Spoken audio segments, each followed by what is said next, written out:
The following program is intended for mature audiences. A democratic republic of sports. The Sportsocracy with ESPN Asheville hosts Tank Spencer and Jeremy Greene. And welcome into the Wicked Weed studio, wickedweedbrewing.com. Drink different. I'm Tank Spencer. He's Jeremy Greene. This is the Sportsocracy, rolling along with our NFL draft prep coverage.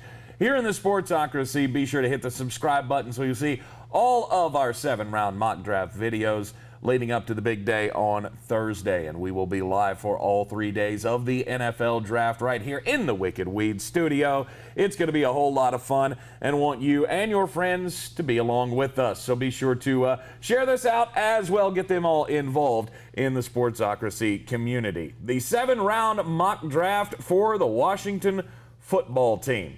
Washington's got the 19th pick overall in the first round, and they make their defense even scarier. Taking who I like, who I would favor as the best linebacker in this class, Jeremiah Owusu-Koramoah.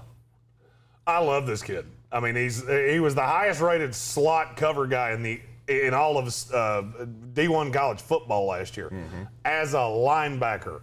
Here's the thing, he's 6'2", 215, so he's actually built like a safety. That's the thing that makes me nervous. That's the reason that I think even though he's super talented, he falls to Washington at 19.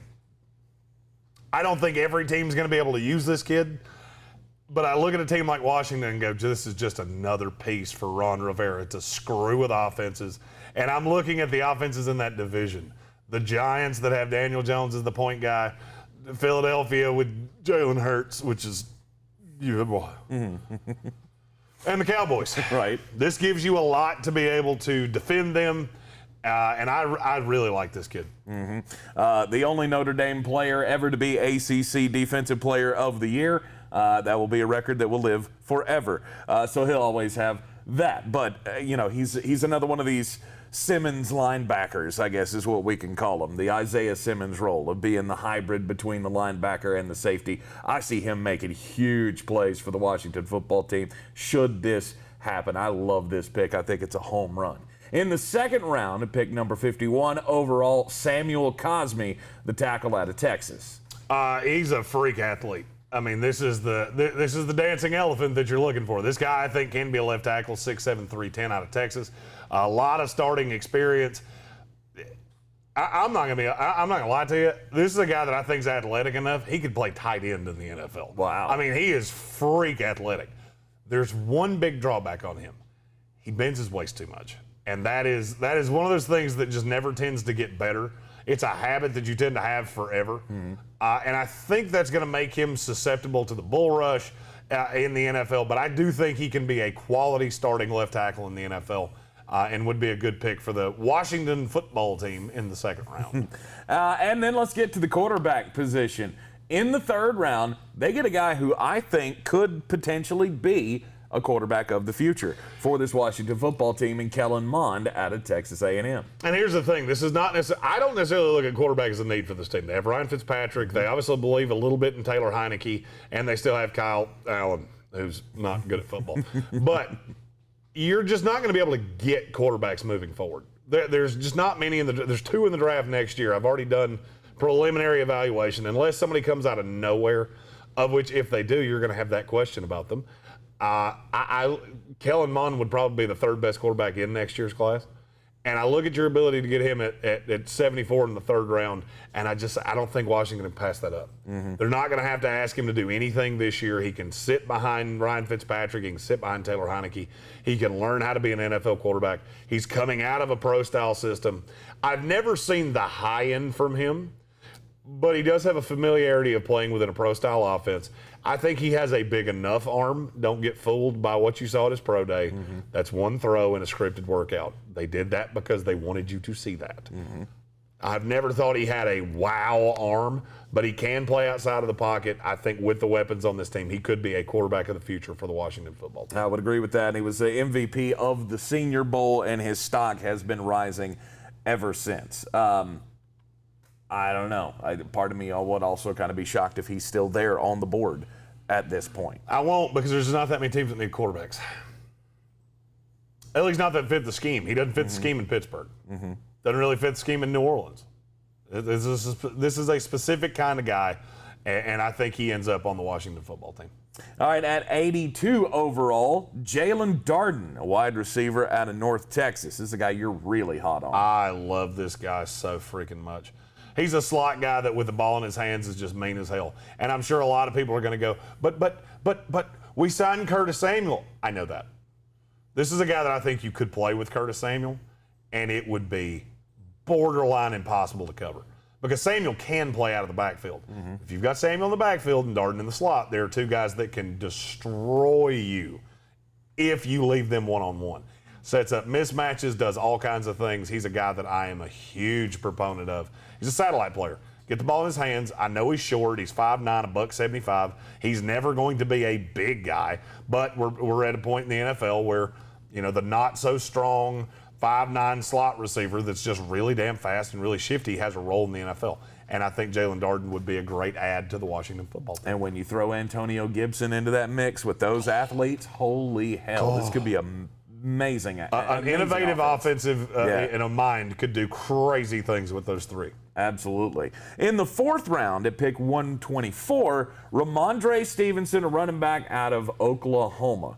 The big dude, runs big. He actually kind of looks more like a fullback on There are some film teams to that me. think he's a fullback. And I'll be honest with you, I like the idea of him playing some fullback. This is a guy that I think he reminds me of Michael Bush.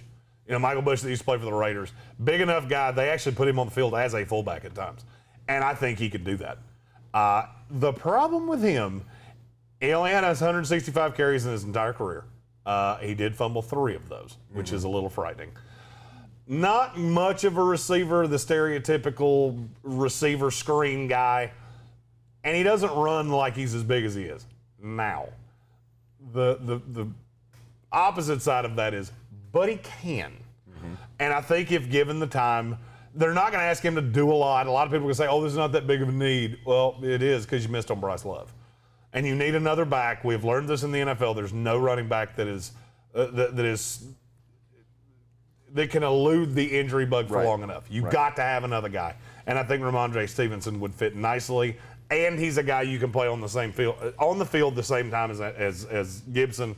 And I think there's an allure to that. Well, you know what I hear when I hear that he wasn't used all that much in college? A lot of tread on the tires. Exactly. He's got a lot left in the tank, and he sat behind some pretty good running backs at Oklahoma, too. So just throwing that out there. Darius Stills, defensive tackle out of West Virginia. You've got him coming off the board to the Washington football team in the 5th round at pick 163 overall. It's a high motor guy. This is a Ryan Kerrigan on the inside. The height, weight, speed on him, 6'1", 285. None of that's all that impressive. If you put his motor in a series of other guys in this draft, they'd be first-round picks. This is one of the guys that plays the hardest. NFL teams love him. He has talked to a ton of teams. I think Washington's a team that could get the most out of him, just as a rotational piece, a developmental piece, a guy that's going to have a spot. And I look at him as a guy that the motor on him is going to be so good that it will keep him in the league for a long time. Not a tremendous athlete. He can let good offensive linemen get into his body, which kind of takes him out of place because he is so much smaller. But I will always take a high motor guy like this, and I think he would fit nicely in Washington. With 2 picks in the 7th round, the Washington football team at 244 overall could decide to go with Anthony Hines III, a linebacker out of Texas A&M. Tell us about him. So you take all the things I just said about Darius Stills and flip them with Anthony Hines. Anthony Hines is a friggin' freak of nature. He's 6'3", 225, fast as shit, long, lean, all of the things that you could ever ask for. No motor? It's not so much that he doesn't have a motor. It's that he takes plays off. There are times that he completely disappears. And he gets himself into bad positions sometimes. With him, it's not even a question of the motor. Yes, there's some inconsistent tape, but the motor is reasonably fine. He plays too fast. He's so fast and plays too fast and gets himself out of position all the time. This is a guy that I think, again, and I say this a lot with guys that fall into day 3. Worst case scenario, I think you can teach him to be a tremendous up man on special teams because he is a pretty good tackler. the eye discipline. That's another thing that messes with him, is that play action just kills him. Any sleight of hand tends to screw with him. But this guy, I like the raw measurables on him. He's very raw, very hybrid guy. But he's a long way away from being a contributor in the NFL. At 246th in the 2021 NFL Draft, Christian Uphoff, safety out of Illinois State. Little light at his size. He's 6'3", as a safety. Got that hybrid body type. Didn't play a high level of competition. He's fallen over the course of time, and he may not fall this far, but he has fallen over the course of time just because you watch the tape and you're like, Jesus Christ, there's not one guy I've ever graded on the field against him, ever. Mm-hmm. You know, so you see a lot of him. The problem with him is that he doesn't run it. He's not at full speed, but he was the top safety at the Senior Bowl. So, I mean, I have seen him do things. Fairly natural. I think he can be a safety in the NFL, even though he's super tall. Gonna have to learn to make plays on the ball. That's a weakness of his. And he's not an attacking guy. He's kind of a just let the play come to him guy. And that has started to bother teams. Okay, if you're doing this against that level of competition, what are you going to do in the NFL? Because then it gets to you and you can't necessarily take it down, and that's going to be a problem. It's another class of picks. Well done by Jeremy Greene in the 7th round mock draft. I love this class. If it shook out this way for the Washington football team, they're taking yet another step toward real playoff relevance in the NFC. No doubt about it. Ron Rivera's got things cooking there. They have made some great decisions in the offseason, and this would be another home run for them in the draft. The Washington football team picks will be followed all here live in the Wicked Weed studio Thursday, Friday, and Saturday later this week as we follow along all of them, and you can get all your draft prep right here in the Sportsocracy. Hit that subscribe button, share it with your friends, tell them whoever their favorite team is, we've got the playlist of all the coverage in the run-up to Thursday night's first round of the NFL Draft. And all 7 rounds of the draft. Oh, yeah. We'll be here for every pick. It's going to be fun. A little irritating, but it's going to be fun. I can't wait. Again, hit that subscribe button. Join us in the Sportsocracy community right here in the Wicked Weed studio. We will see you next time.